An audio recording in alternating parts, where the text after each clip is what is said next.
Sometimes patients have heart rhythm problems that have failed all other medical therapies.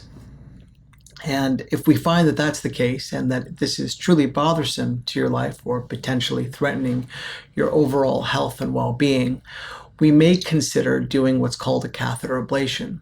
And what that is typically a minimally invasive procedure where typically we place catheters up from the right femoral vein or the right thigh up to your heart. And we go into your heart, we try to figure out what's wrong and what we need to do to fix that.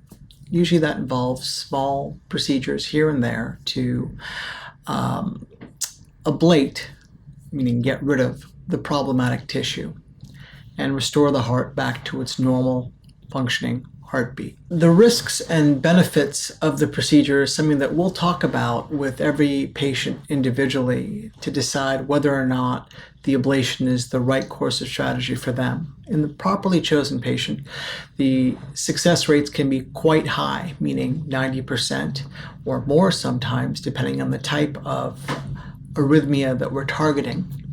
And the risks typically are quite low in that we typically look at bleeding at the site of the access as a possibility, risk of trauma to the vein and the heart, as well as procedure-specific complications that we'll discuss as well.